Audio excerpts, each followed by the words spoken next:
if you don't take time out of your life to reflect, you'll end up somewhere you do not want to be.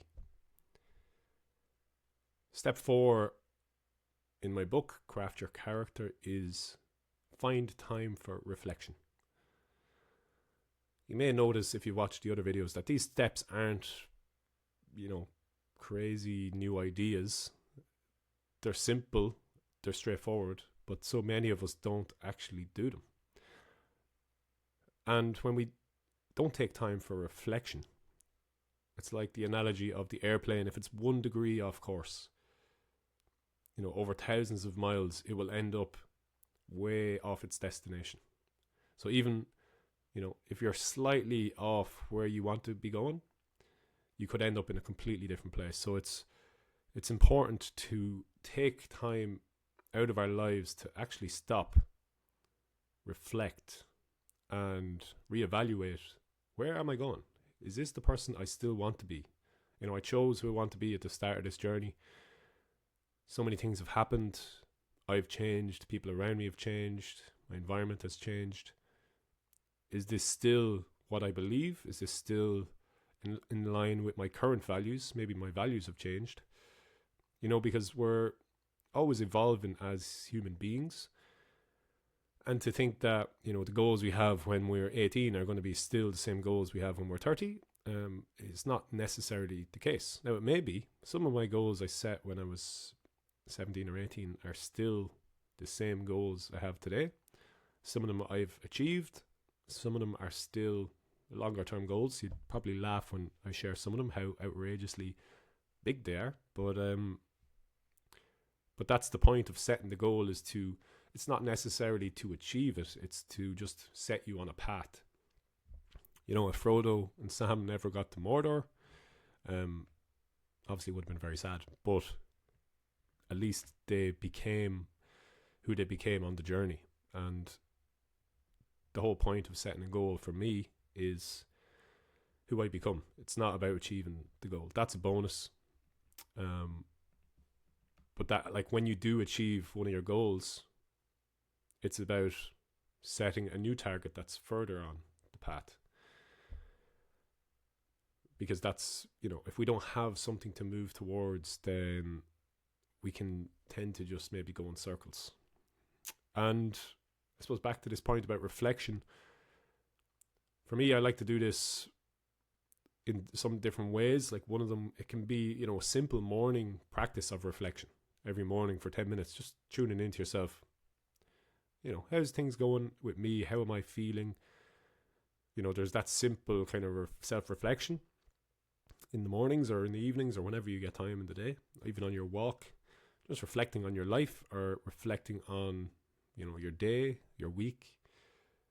Because, that's where we learn and that's where we start to see patterns emerge. I'm like, God, when I think about it now, I haven't been exercising as much as I said I was going to do.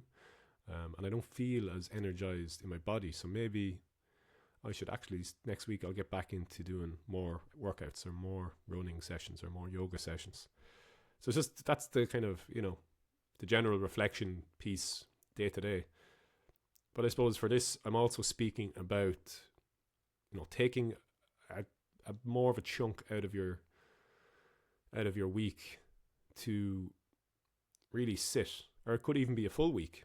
Just depending on, everyone has different, jobs and responsibilities. So depending on what you can find for yourself, it's important to try and carve out some time to really reflect. And I speak about an experience up in Loughcrew where a couple of years ago I took 3 days up there to just reflect on my life and my path and where I was going. And I think at that time I was also a bit confused about my direction, and that can be a great time to really take time away from the world and reflect. And I think the word reflect just is to look at something back, I think.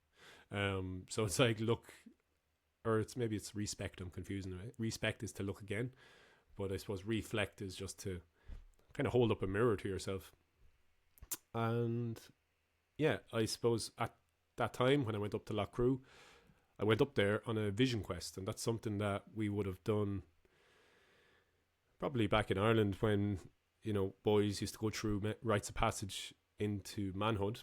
And they do it in many other cultures, in many indigenous cultures. I know in North America, a lot of people would have done or still do this vision quest out in nature, disconnected from others and just being with yourself and with nature and tuning into the heart, I suppose, and the soul, and asking for guidance or asking for a vision for your purpose. That was often the main point. And it just gives you time to like slow down and realize, okay, what's happening here? Where am I going and where am I moving towards? So yeah, finding, especially this book was written for young men between 18 and 25. Now, obviously anyone can read it. I'm sure you'll get some value from it. But I think for young men, especially when they're feeling, I don't know what my purpose is, I'm lost, I feel unmotivated by life, then it's like, well, have you taken the time away from the world to tune in and listen for that guidance and listen for that inspiration as to maybe who you want to be? Or if you're on the path already, if you've already chose who you want to be, you're still going to need times to get away from the world. Like I still, at least once a year, I take a weekend to myself, just alone. I did one recently, just in a cabin by myself for the weekend, and just allowed me time to rest as well and reflect. So ideally, just finding that time in your week, in your day, in your year, just to get away from it all and to make sure that you're still on the right track, because it's so easy to get caught up in everyone else's agendas, everyone else's, stories and beliefs. And I know this can be especially hard for people who have families, and I can hear people saying, I don't have time to take a weekend off, or I don't have time to, go away and do these vision quests. But my question back to you would be, do you have time not to? Is it risky? What's the risk of not doing this?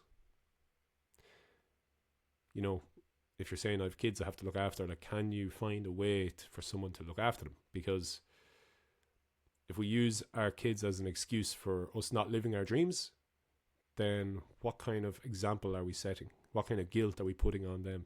Oh, I didn't do my dream, or I didn't follow my path because of you. So we think sometimes, again, I don't have kids, so forgive me if I'm sounding like a bit of a prick, but if we say to our kids that we didn't follow our dreams, or we don't even have to say it to them, they'll know by our energy. They'll feel this lack of life if we're not living out what we truly believe is we're meant to be doing in this world. And that's not a very inspiring, role model for them. For me, I want to be a role model whenever I have kids. They see me and he's pursuing his dreams. That gives me permission to pursue mine. And I hope to support my kids in doing that, and showing them that it's okay to take time to yourself. And it may be really hard to find that time, but if it's important enough, you'll find a way. If your purpose is important enough to you, you'll find a way. And yeah, so that's step 4, find time for reflection. And I hope you get a chance to look at the book. And yeah, there's obviously lots more details in the book. I nearly forget some of the stuff I put in there now. But yeah, I hope you enjoy. And any questions or comments, I would love to hear from you. And you can find the book in the description. And hope to speak with you soon.